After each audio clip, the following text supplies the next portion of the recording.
Rage Badger Gaming here, and we're going to be talking about some of the rules changes and design decisions that have changed playstyles for Frosthaven for players who have previously gotten used to Gloomhaven. And I think there's a few changes that we really want to highlight that kind of change mostly what people would use to cheese the game or break the game, and how we'll have to adapt strategies from that point on.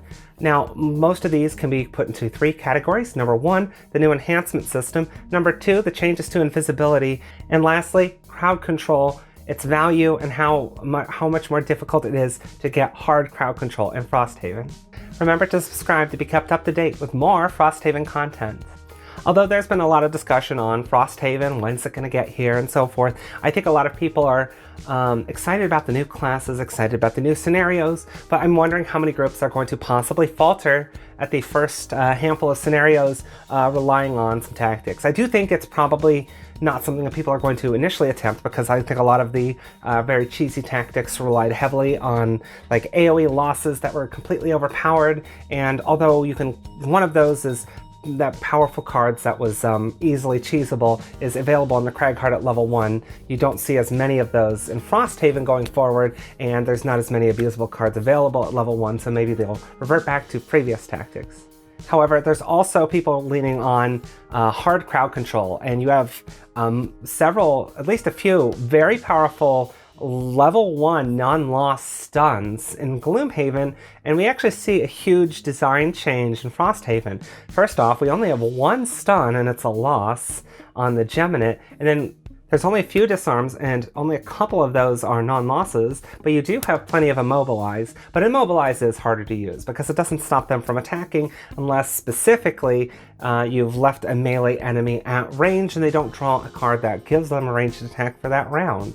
So for groups that relied on the Mind Thief's multiple stuns, especially like Perverse Edge and Chilling Apparition, which is very overtuned for a level 1 card, or those relying on the Tinkerer's Stun Shot. I don't think that the Tinkerer is underpowered at level 1. I do think Stun Shot's one of the best cards in the entire game. So what does this leave us with? Is now Frosthaven just completely devoid of nuance? You can't crowd control, so now everything just might be bursted down, and that's really not the case. We actually have plenty of access to muddle and other forms of crowd control that make it just, you have to take different approaches. Some groups that initially started initiative weaving and then found that some powerful classes are good enough that you don't need to use those tactics may have to resort to those tactics again. And initiative weaving is something that's always going to be powerful in Gloomhaven, so any group that did rely on that will still be able to get through and use those very effectively in Frosthaven. The effect of hard crowd control is pretty big though, because I think a lot of groups just did not want to deal with things, and crowd control is still good in this. As you level up or unlock classes that have a different toolkit, you'll find more hard crowd control in the game, so it's not completely gone. However, it's just not completely readily available, and some of the more powerful ones have been swapped out. With that, we should talk about the new enhancement system, because no longer can you enhance any attacks with disarm, just at all, and some of the values of cards have changed. Specifically, if you take a look at like area of effect attacks and curses, it's now really hard to add curse to an area of effect attack, and it's incredibly likely that a lot of the area attacks you have a different pip that doesn't allow you to put curse on it at all. That doesn't mean that enhancements are going to get boring. As a matter of fact, I found that there were more variety in enhancements when you limited the number of, which seems a little counterintuitive, because some people think like, hey, I can only have +1s on these. That's boring. Hey, this one gives me it, but I only can attack one enemy. Here's the thing. In Gloomhaven, you had some people experiment with the enhancement system, and that's great, but as a community discovered, there are certain things that just enhancements that were go-to and mandatory on almost some cases. And once we had those mandatory enhancements, it kind of became the meta, and we just saw the same enhancements over and over again, and that's not fun, actually. And that's less of an option. Now, certainly, you had the option of putting those pips on anything, but some groups were like, screw the meta, I'm going to do it my own way. And you know what? That's great. However, I think it would be great if we had just better options for enhancements. So some things were reduced in cost, like enhancing lost cards now is 50% cheaper, which is great, unless of course the loss has a permanent enhance symbol or summon symbol, so on and so forth. But like just taking a look at the variety of viable enhancements now is so much better. Also, like, to avoid stuff like the Curse Tornado all over again, instead of saying, well, we can't put a pip on Dirt Tornado, saying like, let's put a different type of pip on Dirt Tornado, so people who do want to enhance it can, but then we won't be able to have these insanely overpowered enhancements that could be applied to it. The other popular enhancement that became increasingly popular in the community is adding an enhancement to a bottom half action, usually like a heal, like the Spellweaver's Mana Bolt or the Empathetic Assault on the Mind Thief. Adding strength in during this allowed you to have advantage on all the attacks if you did the bottom half first, on every attack as part of an attack action on the top half of that round, and then everything on the bottom and top half of your next round. It was incredibly powerful. Now, saying like, well, we can't put pips on heals now that was just too restrictive. But then adding a pip saying like, hey, you can make your heals stronger for cheap, but you can't add like strength into them. And that's just to most of them. Adding strength into cards is not completely devoid of existing in Frosthaven. However, they're much more rare. Not only that, but the rules for rolling modifiers have changed, which makes advantage even better. So now, whenever we have a rolling modifier with advantage, you actually can null-proof your attacks, provided you haven't been cursed that scenario. And there's just so much more you can do with rolling modifiers with it that make it that much more advantageous. So, advantage is too good. But we've now changed the way of accessing advantage to be more difficult. There's still plenty of ways to get advantage even on level 1 items, which is great.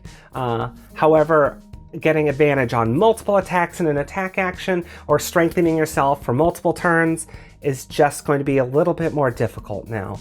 And honestly, that's good, because there's too much of Gloomhaven where people, as they got to high levels, are like, we need to keep bumping up the difficulty as a way to mitigate getting better, not necessarily like getting better proficient play, but just your characters were too powerful that you had to start doing +1 or +2 difficulty to make the enemies be able to compete with you, and that's just not fun.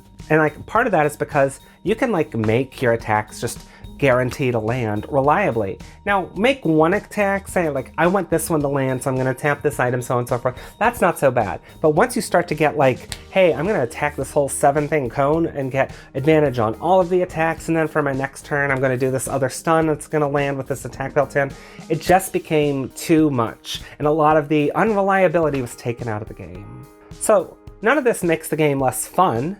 It just makes the game different. It makes some cheesy tactics that people found like, hey, we broke the AI, harder to do. And to talk about that is the changes to Invisibility.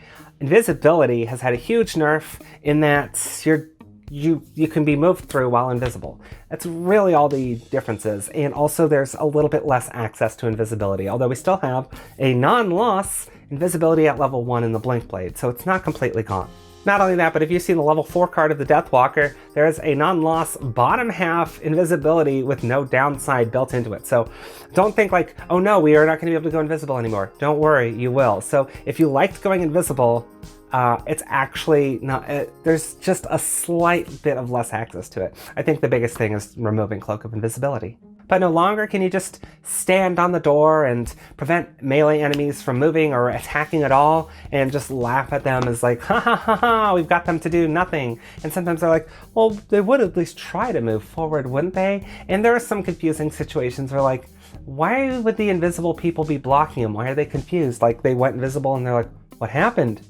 So it reminds you of those Skyrim things like Must Have Been the Wind, when after they've been like shot in the head with an arrow, just completely ridiculous. So now we have less of that. So it's just going to be more difficult to interfere to protect your allies. However, you can still act as an obstacle. So you can use like bottom half to get in position and go invisible in a way where you're going to be near enemies, so now they have to move around you because they can't end in your space. So as long as you end adjacent to allies, you could potentially force them to take other paths to get to that ally, which is fantastic. And also that makes a little bit more sense where they're like trying to get into your space where you're occupying and they maybe push them away or they stumble. So they clearly are avoiding that space, which is great. However, maybe they can like rush through it if like, I don't know. For fluff reasons, there's some things in Gloomhaven that fall short, so I'm trying not to explain too much, but I do think at least having enemies just blankly stare at a door that opened itself is not, at least we've got that out. So, and there's also that, and there's some design changes about like some area of effect cards. And this is a relatively minor, but what I've noticed is in Frosthaven, there's less cards that seem to be able to just completely blow up a room. Now, I only want to talk about starters, because there's a couple of pretty big offenders, I think, in the locked classes, but like the Spellweaver's Inferno, level 9 cards are completely broken, but Unstable Upheaval was very strong if you timed that loss correctly, and you can dump a bunch of items into it for stuff for the entire attack action. That just made it very, very, very strong. Not saying that those cards don't exist, however, they have a little bit more limitations now, and or they're a little bit more rare. So you're still going to have fun area of effect attacks, don't worry, and there's still a lot of things in the game to learn and exploit that figure out like, hey, I found some really strong combo. The thing is, there's just a lot of them now. And that's why I'm not so worried about Frosthaven not being fun, because I know a lot of people are like, I don't like losing, losing's not fun. Well, unless you completely relied on super cheesy tactics like burning losses and dumping 17 items into it to blow up a room, that doesn't require really any proficiency at all to do, and or just cheesing with invisibility and using all of the classes with non-loss stuns, I think you'll be fine. It's not nearly as difficult as Forgotten Circles. Having experienced a little bit of these, having experienced quite a bit of Gloomhaven, I think that Frosthaven is a little bit more difficult, but I don't think that it's any more difficult than some of the hard scenarios that we got in Gloomhaven. I think there's a little bit more complexity in some scenarios, but there's really, in the whole, not a lot. So that brings us to some tried and true tactics that still work in Frosthaven. Enhancing for elements you need is the same price and still readily available. Enhancing any numerical effects of things is just as good as before and still just as readily available. Additionally, if you relied on using certain forms of soft crowd control, and or timing immobilizes with pushes and moves, those are all still reliable. Initiative weaving, still reliable. There's just so much. So before people get up in arms about like, hey, I loved stunning enemies. Hey, I loved enhancing strength and on every bottom half heal I had. Hey, before you flip out over that, there's still lots of really fun tactics. And not only that, but more builds. I think that just the variety of good cards that are available in Frosthaven just leads itself to more fun options. I can't overstate how like stale Mind Thief play is, although I love to play the Mind Thief. I think it's got a lot of fun cards. I think the variety and the available builds and what's viable and competitive compared to each other is just not that good a design. So now we have many classes with better design. There's more build options. There's not just like, oh, this has the word stun on it, so I must take it, so on and so forth. There's just overall, it's just better design. And not only that, it's just heavily more play tested. So that's why I want to assure people from my own personal experience, you shouldn't be worried about the scenarios being too hard. You should just be worried about maybe what tactics are considered viable now. And a lot of the old tried and true tactics still work. So what are your thoughts on these changes? Are there any that you are not fond of at all? Are there any that you're excited about? Just let me know in the comments below. Remember, if you want to keep up to date with Frosthaven and or anything Crimson Scales, be sure to subscribe and like the video. It helps support the channel. Speaking of supporting the channel, thank you to all of our patrons. You guys are all amazing. I really love everything that you do. Your feedback helps shape some video direction, and honestly, it's just nice to bounce ideas off of all of you, and you're amazing. Thank you. So thank you, patrons. Thank you so much for supporting me, and thank you all so much for watching.